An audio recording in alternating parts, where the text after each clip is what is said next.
Hi, I'm Member Baguio. So now I'm going to discuss Practice Occupational Health and Safety Procedures or OS.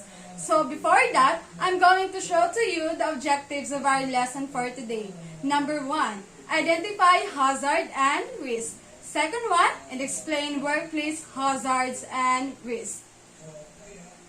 Occupational Health and Safety or OHSS is a planned system of working to prevent illness and injury where you work by recognizing and identifying hazard and risk.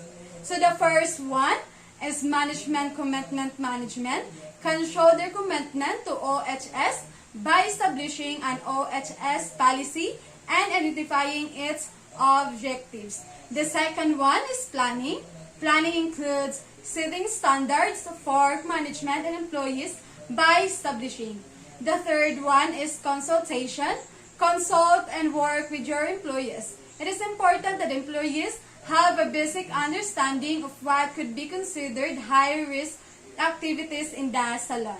There should be a two-way communication where employees listen to and cooperate with employees, then management can ensure OHS decisions are based on the best and most up-to-date information.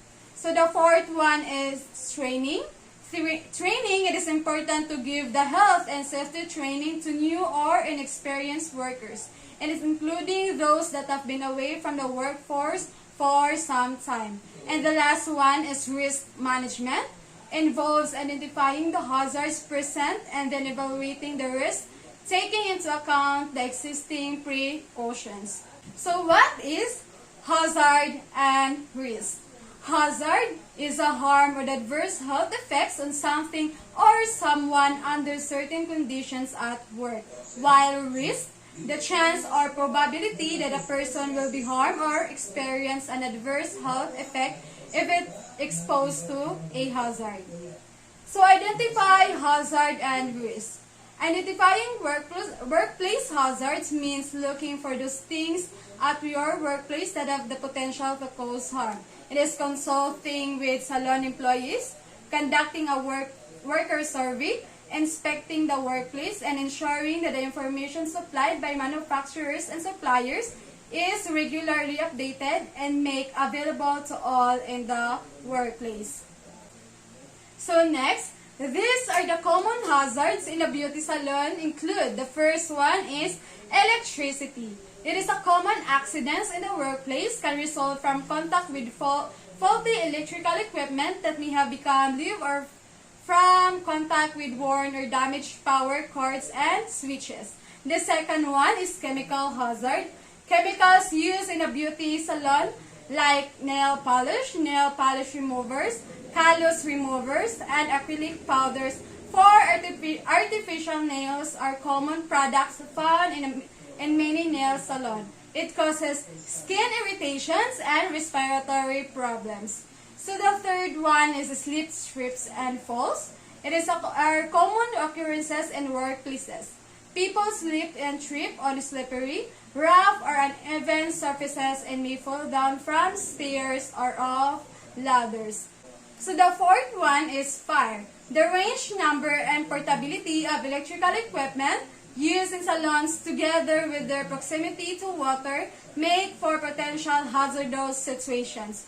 Fifth is manual handling of material and tools. Lifting and moving heavy stacks materials and working at poorly designed workstations can cause injuries and muscle strains. Injury due to cutting with cuticle nippers, cuticle scissors, and cuticle puncture. Six is infection hazards.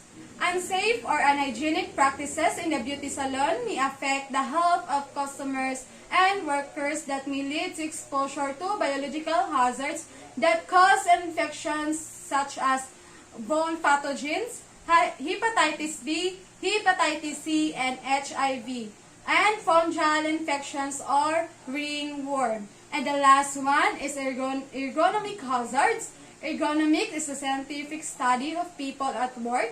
The goal of ergonomic is to reduce stress, and eliminate injuries and disorders associated with the overuse of muscles, bad postures, and repeated tasks. So what is the importance of having safety precautions in the workplace? Following guidelines keep employees healthy and protects their well-being. They can perform their jobs more effectively and be confident that they don't have to worry about being injured or suffering from an illness. So before we end our discussion, let me show to you the different PPE uniform. And that's the end of our discussion. Thank you for listening.